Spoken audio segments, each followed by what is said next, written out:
So Margherita pizza is by far the most popular pizza in the world. It's gotta be. Super easy to make, 3 main ingredients: basil, mozzarella, and of course some great homemade tomato sauce. So I have my pizza dough kind of shaped here. I love kind of rustic, just misshaped pizza doughs. They're like clouds. They all have different shapes to me. I always kind of decide what they look like. This is like the head of a bear. I don't know why, but they always look more homemade that way. So I always start with just a little bit of olive oil right on the bottom, and this just builds a really great crust.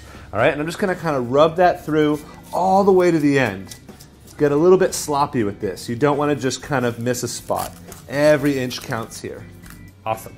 Then from up high, some kosher salt. Perfect.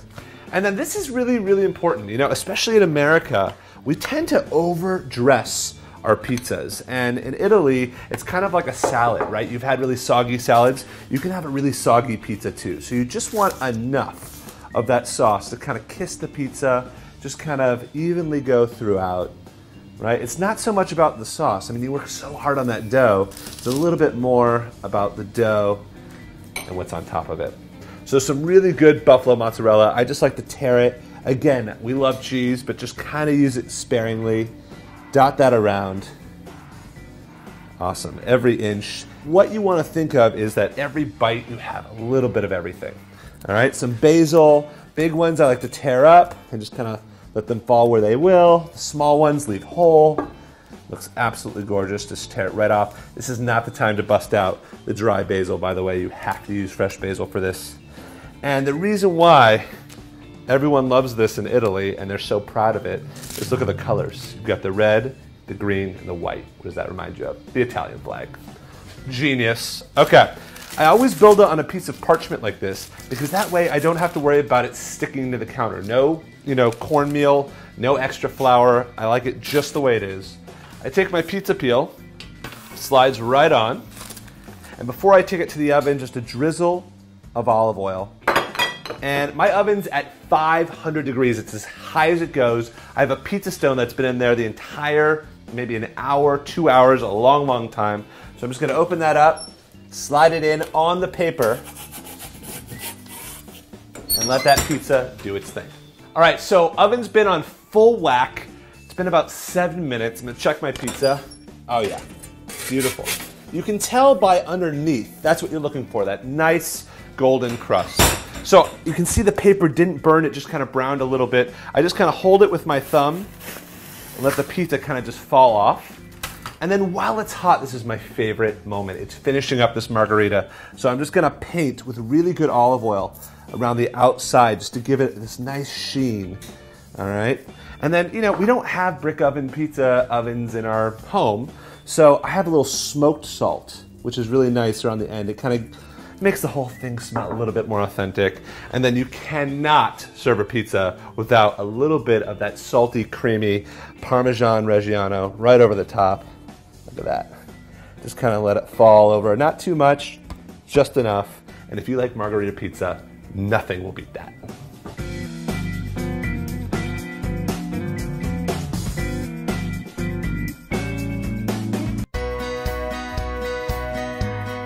All right, so a Neapolitan pizza is typically a thin crust pizza. It's kind of what we're used to. You don't want it so thin where it's flimsy, enough where it kind of holds its shape.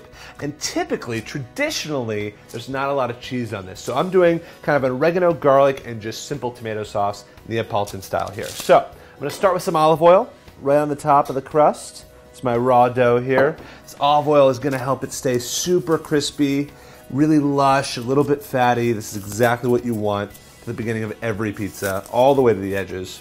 So just a little bit of salt just from up high. Awesome. And then a little bit of tomato sauce. We're not gonna overdo it with the tomato sauce. A lot of the times we like to really glob it on there, but in Naples, trust me, it's just enough. That's all they want, just to kind of accentuate the bread. Awesome. So, a lot of sliced garlic. This just kind of sprinkled throughout. Look at that. Perfect. And then a good amount of fresh oregano right over the top. Beautiful. Who said you need cheese? This is great.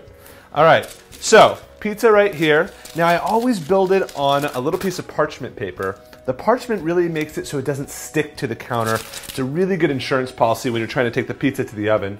I'm gonna grab my peel here, slide it right on. This pizza is gonna go in the oven 500 degrees for about 7 to 8 minutes right on the pizza stone. So take it right to the stone, slide it on the paper, on the stone, and forget about it. So it's been about 7 to 8 minutes, full whack for my Neapolitan pie. Let's take a look at it. Yes, exactly what I'm looking for, right? So I always do the same thing.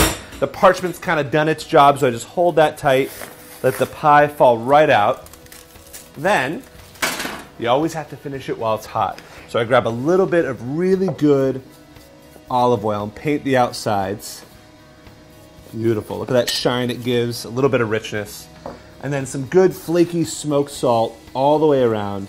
And then, of course, the real deal, a little bit of Parmesan. I know it's not so traditional in the Neapolitan world, but hey, who doesn't like a little creamy, salty Parmesan on there? So that is a classic Neapolitan pizza.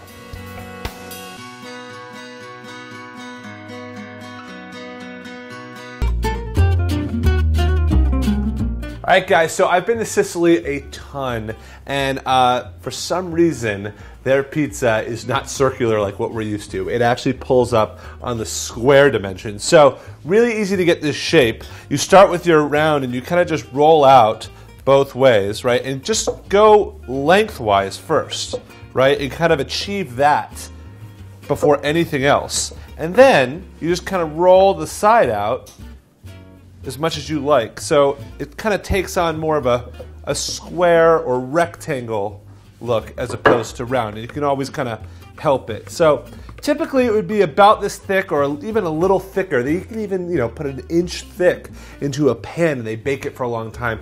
And it's more of like focaccia. But this is how I'm pulling mine off today. So I've been to Sicily a ton, like I said, and there is fennel everywhere. They love their anchovies, and lemon is just like huge. It's like groundbreaking there. It's amazing. So what we're gonna do with this is a little bit of olive oil.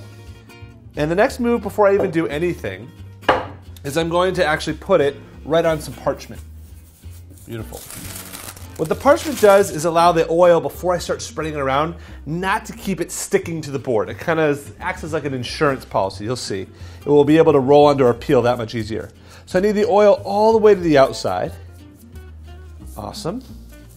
And we're gonna start with just a little bit of anchovy. If you don't like anchovy, don't worry about it, but I honestly think it's a game changer.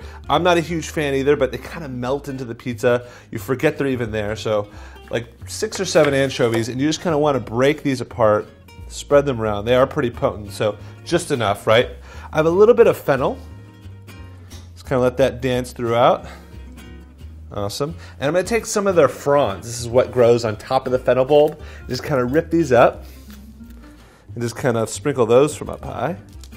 Get it all nice and messy. Love it. All right. And then I'm going to grab a lemon and just use the zest. So I'm going to grab a little microplane and just kind of grab as much of that beautiful zest as I can. And I might even, just for some extra flavor, grab just a squeeze, just a kind of kiss of the lemon. That looks great. Ton of Parmesan. Listen, I can't really do it without. Awesome. So this is going to go in the oven for about 7 to 8 minutes, 500 degrees, and keep the paper right on the stone. All right, so I can smell the fennel, the anchovies in the air, and Sicily has taken over my kitchen. So I'm going to check my pizza. Beautiful. So you kind of got, this is a little baby pizza. It's always best to keep a small pizza at home. Don't try and do a big pie. It's a lot harder. We don't have that much heat. But this is my little mini square pizza. Beautiful. So you can see you got the fennel, you got the melted anchovy, the lemon zest. It smells amazing. With this one, this isn't so traditional, but I like to do it. I like to top a little bit of fresh fennel, so a little bit of squeeze of lemon and some salt. This is gonna finish the whole thing. But before we do that, we have to do the traditional end seasoning, which is a paint of good extra virgin olive oil all the way around the crust. Nice smoked salt just to hit it up, all right? And some good Parmesan. That looks awesome. And to finish this guy up, a little bit of this lemon, kind of zippy fennel, just kind of dotted throughout. Smells gorgeous, looks insane, and it will whisk you to Sicily. This is a Sicilian style pizza.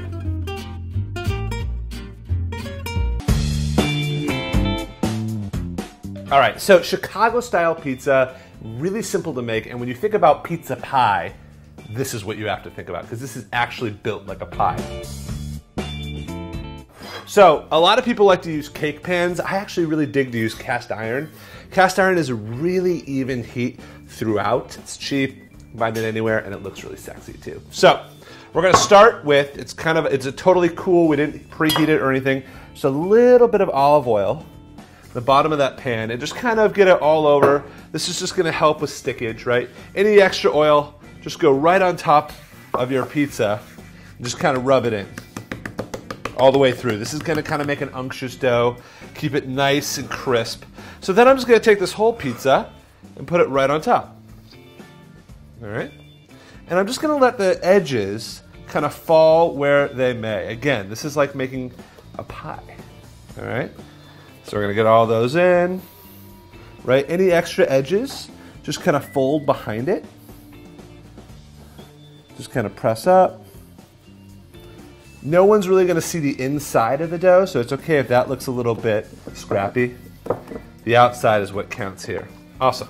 So you have this nice little bed, and you really wanna kind of reach it all the way to the top. It's so much like making a pie. All right, beautiful. Big pinch of salt.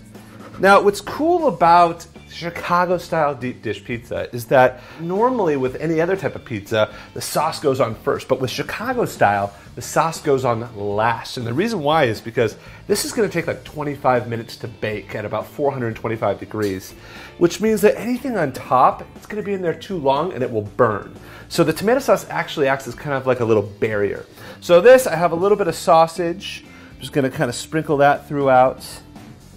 Right, some caramelized onions, absolutely gorgeous, fantastic. I've got a little bit of mozzarella that I'm just gonna tear and just dot throughout. It's awesome, lots of cheese in this. Chicago, we gotta do it right. Beautiful. And then just a touch more of basil. You can use oregano, you can use any nice soft herb. Beautiful. So that's our base. Now, I grab a little bit of our homemade tomato sauce, and this is just gonna go right on top. And it seems a little weird, right? To kind of just spoon sauce over the top of your beautiful toppings. But again, it kind of shields the heat from the ingredients so nothing burns. Awesome, tuck that little basil leaf down. Beautiful. And then I just kind of spread that around. Awesome. And this is gonna get one more little touch of olive oil. Beautiful. So 425 degrees for about 25 minutes until the outsides kind of curl up around the middle, and it's gonna come out really crispy on the bottom, hard shell, beautiful. All right, so it's been about 25 minutes, 425 degrees. Let's check out our Chicago deep dish here. Yes, that's what I'm looking for. The toppings are just set, a nice crust throughout, nice and brown, and the only way to really unmold this is to let it set up and grab a little spatula, but I'm gonna dig in right away, and if you olive oiled it enough, you'll see it's an easy release right out onto the counter. That looks awesome. You can see it's cooked throughout. That is exactly what you're looking for. So I finished this off just like any other pizza. Lots of olive oil on the outside to give it a little bit of a sheen, little richness, some smoked salt right around, and then my good friend Parmesan Reggiano right over the top. Hey, if you like things a little thicker and a little bit more pie-like, check out a Chicago deep dish pizza.